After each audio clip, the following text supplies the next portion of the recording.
पहा, जागरूक रहा।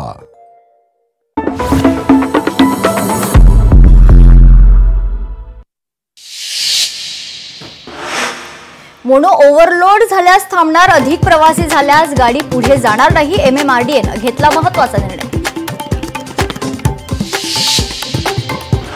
पुण्यात 2 नव्या मेट्रो स्थानकाला सरकारची मंजुरी। बिब्वेवाडी आणि बालाजीनगर 2 नवी स्थानकं होणार। 2 नव्या स्थानकांमुळे नागरिकांना दिलासा मिळणार।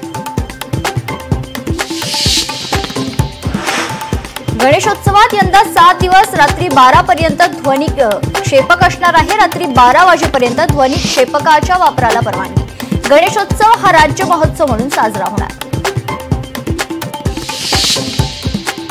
जे रुग्णालयात 83 दिवसात 101 रोबोटिक शस्त्रक्रिया। एप्रिलमध्ये पार पडली पहिली शस्त्रक्रिया। जालना जिल्ह्यात अतिवृष्टीमुळे 470 हेक्टर पिकं बाधित। जालना जिल्ह्यात केवळ बदनापूर तालुक्यातच अतिवृष्टी। परतूर तालुका अतिवृष्टीमधून वगळला। कोल्हापूर रत्नागिरी मार्गावर पुराचं पाणी आल्यानं मार्ग बंद। कोल्हापूर रत्नागिरी मार्ग पुराचे पाणी आल्यामुळे हा मार्ग बंद झाला।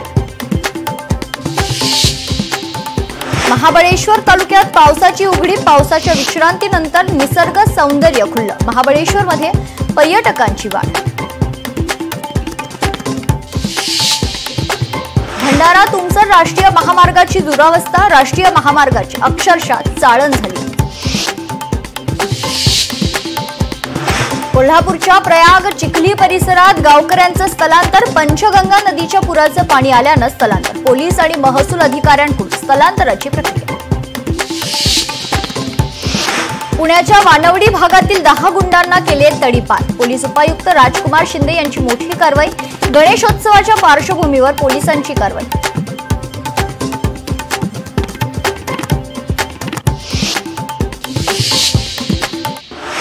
नमस्कार, मी मेघना घाग। Afternoon live